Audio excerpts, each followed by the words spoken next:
आपने सरकारी विद्यालयों के कायाकल्प की तस्वीरें जरूर देखी होंगी, लेकिन हम आपको उत्तर प्रदेश के महोबा जिले का एक ऐसा बालिका इंटर कॉलेज दिखाते हैं जिसे देखकर आप भी हैरत में पड़ जाएंगे, जहां छात्र जान जोखिम में डालकर शिक्षा ग्रहण कर रही हैं।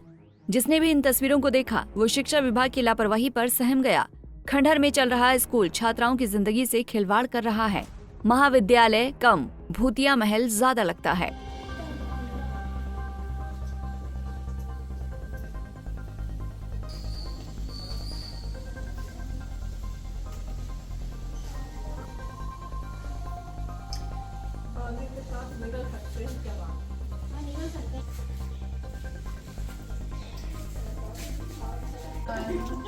Good.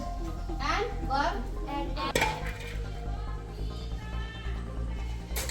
जी हाँ, हम बात कर रहे हैं महोबा जिले के कुलपहाड़ के रियासत कालीन भवन में संचालित राजकीय बालिका इंटर कॉलेज की, जिस बिल्डिंग को 1997 में कंडम बताकर तहसील को नए भवन में शिफ्ट कर दिया गया और इसी भवन में राजकीय बालिका इंटर कॉलेज संचालित किया जाने लगा। विद्यालय में पढ़ने वाली छात्राओं को आज तक मेज कुर्सी नसीब नहीं हुई।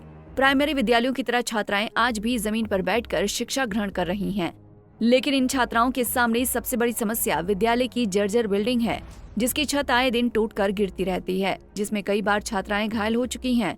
छात्राओं ने बताया कि वो भले ही अलग अलग क्लास में पढ़ती हूँ, लेकिन कमरे न होने की वजह से उन्हें मजबूरन एक गैलरी के नीचे बैठकर पढ़ाई करनी पड़ती है। क्या नाम बेटा? साक्षी।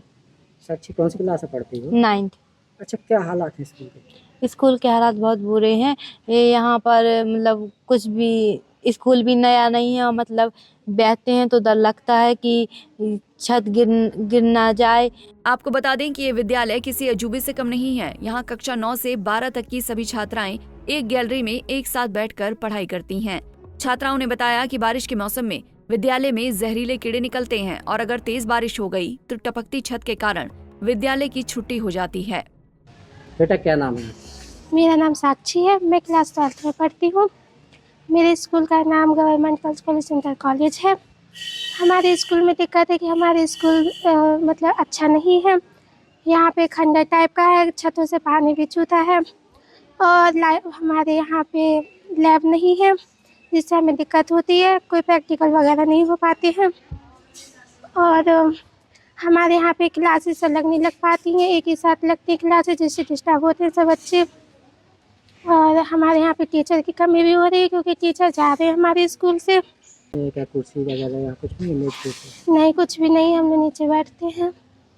बिल्डिंग की हालत देख के क्या आपको डर लगता है? किस प्रकार का फील होता है? हाँ, होता है, क्योंकि कभी कभार जैसे कि छतों से पानी भी गिरता है कि कहीं बिल्डिंग गिर ना जाए, इससे डर भी लगता है कभी। और हमारे स्कूल में सांप आप भी निकलते हैं, नीचे बैठते हैं तो डर लगता है कि काट ना ले। आज प्रदेश में भले ही इंटर कॉलेज को भव्य बनाया जा रहा हो, लेकिन कुलपहाड़ में खंडहर नमा भवन में संचालित राजकीय बालिका इंटर कॉलेज अपने कायाकल्प की राह देख रहा है। इस विद्यालय में 9 से 12 तक 4 क्लास की छात्राएं एक साथ एक गैलरी में पढ़ती हैं।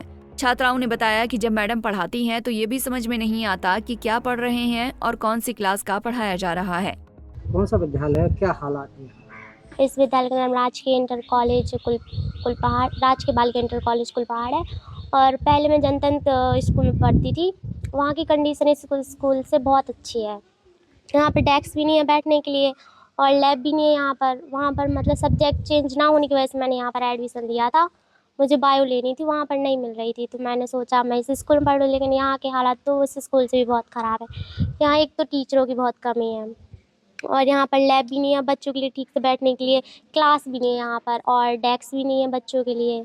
तो स्कूल कंडीशन बहुत ख़राब हो। बिल्डिंग भी ऐसी टूटी फूटी बनी है कि डर लगता है यहाँ पर आने के लिए। कहीं भी कहीं से सांप कीड़े मकोड़े कुछ भी निकल आते हैं। हाँ, बारिश के मौसम में बहुत दिक्कत होती है, यहाँ पर गिरने का डर भी रहता है। कहने को भले ही ये राजकीय बालिका इंटर कॉलेज है, लेकिन जब आप इस स्कूल के प्रवेश द्वार से होते हुए अंदर जाएंगे तो आपको लगेगा कि आप आजादी के पूर्व किसी विद्यालय में आ गए हैं। इस इंटर कॉलेज में साइंस और आर्ट साइड की छात्राएं पढ़ती हैं, लेकिन दुर्भाग्य है कि कमरा न होने के कारण सिर्फ आर्ट साइड की क्लास ही चल पाती है। जब छात्रों के बैठने की व्यवस्था नहीं है तो छात्राओं के प्रैक्टिकल के लिए लैब कैसे संभव हो सकती है। पढ़ाई के लिए कमरे न होने की वजह से साइंस लेने वाली छात्राओं को दूसरे विद्यालय में जाना पड़ता है। विद्यालय के प्रिंसिपल विद्यालय के बारे में बताते हुए भयभीत हो जाते हैं। विद्यालय के प्रधानाचार्य राखी की माने तो बारिश के मौसम में सांप बिच्छुओं का निकलना आम बात है। इसके अलावा बारिश में पानी टपकने की वजह से स्कूल बंद करना पड़ता है, क्योंकि कभी भी बिल्डिंग भरभरा कर गिर सकती है। बावजूद इसके खौफ के साए में शिक्षण कार्य किया जा रहा है। यदि समय रहते जिम्मेदार नहीं जागे तो कभी भी बड़ा हादसा हो सकता है। विद्यालय के सर, मैं डिस्ट्रिक्ट महोबा के GGIC कुलपहाड़ की प्रिंसिपल हूँ और हालात क्या यहाँ के दयनीय हालात हैं। बच्चे की संख्या 62 है, 4 क्लास चलती है, 9, 10, 11, 12 साइंस और आर्ट दोनों चलती है।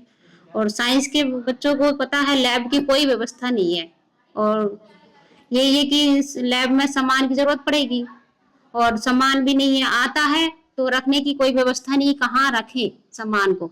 और बिना लैब के साइंस वालों का कुछ होने का है नहीं। और ये भी है कि अब बारिश में इतना भी है कि बारिश में यहाँ पे जब बच्चे बैठते हैं तो पानी ऊपर से टपकता है। बच्चों को बैठने तक की जगह यहाँ पर सही से नहीं है। 4 क्लासें उधर चलती हैं, 2 एक साइड चलती हैं, 2 एक साइड चलती हैं, 4 टीचर बैठ के पढ़ाते हैं तो चारों का कॉम्बाइंड हो जाता है। कौन सा बच्चा किस टीचर को सुने उनको खुद नहीं पता चलता। वहीं विद्यालय की अध्यापिका अनामिका ने बताया कि इस बारिश के मौसम में छतों से पानी टपकता है। विद्यालय के मैदान में लगे वृक्ष की डाल टूटती है, जिससे डर रहता है कि कहीं किसी छात्रा या टीचर पर ना गिर जाए। इस विद्यालय में पानी भर जाता है, जिससे न चाहते हुए भी इस विद्यालय की छुट्टी करनी पड़ती है। बिल्डिंग की ये कंडीशन है कि अगर छात्रा ना हो तो अकेला आदमी भी इस विद्यालय में आने से डरता है। विद्यालय की बिल्डिंग के बारे में कई सीनियर अधिकारियों को अवगत कराया जा चुका है, लेकिन आज तक उनके लिए बन रही बिल्डिंग का कार्य पूरा नहीं हो पा रहा। कौन से विद्यालय में पढ़ा रही है? मैं GGIC कुलपहाड़ में कार्यरत हूँ। ये स्कूल काफ़ी टाइम से चल रहा है, 25 साल से ऊपर हो गया है। पहले से स्कूल की स्थिति बहुत अच्छी थी और इसमें कम से कम 400-500 लड़कियां पढ़ती थी, लेकिन धीरे धीरे ये बिल्कुल खंडहर बनता जा रहा है और कीड़े मकोड़े भी निकलते हैं। बिल्डिंग की स्थिति बहुत ख़राब है, इस कारण बच्चों की संख्या दिन पे दिन गिरती जा रही है और हम चाहते हैं कि हमारी जो बिल्डिंग नई बन रही है वो जल्दी से जल्द हमें दे दी जाए, जिससे हम बच्चों का नामांकन भी बढ़ा पाएँ और बेहतर शिक्षा बच्चों को दे सकें। अभी जैसे कि बारिश चल रही है, बारिश के मौसम में क्या हालात रहते हैं? बारिश के मौसम में हालात ये हैं कि बच्चों को बिठाने के लिए हमारे पास जगह नहीं है। एक बरामदा है जहां बच्चे पीछे पड़ रहे हैं, केवल वही है हमारे पास, जिसमें लगातार पानी टपकता है। तो बारिश के मौसम में हमें मजबूरन छुट्टी करनी पड़ती है और हम लोग के बैठने की भी जगह नहीं है। हम लोग ऑफिस में बैठते हैं, अगर रजिस्टर गलती से रखा रह जाए तो वो गीला हो जाता है। महोबा के इस विद्यालय के लिए नए भवन को लेकर कई बार मांग की गई, जिसके बाद विद्यालयों की बिल्डिंग का काम शुरू हुआ, जो आज तक अधर पर लटका हुआ है। इस इंटर कॉलेज की हालत में कोई सुधार नहीं हो सका। यदि समय रहते इस विद्यालय को जल्द कहीं शिफ्ट ना किया गया तो कोई बड़ा हादसा हो सकता है। पंजाब केसरी टीवी के लिए महोबा से अमित श्रोती की रिपोर्ट। हमसे जुड़े रहने के लिए हमारे YouTube चैनल को सब्सक्राइब करें और नई वीडियो की नोटिफिकेशन के लिए बेल आइकॉन को दबाएं। अगर आप ये वीडियो Facebook पर देख रहे हैं तो लाइक जरूर करें और ज्यादा से ज्यादा शेयर करें। धन्यवाद।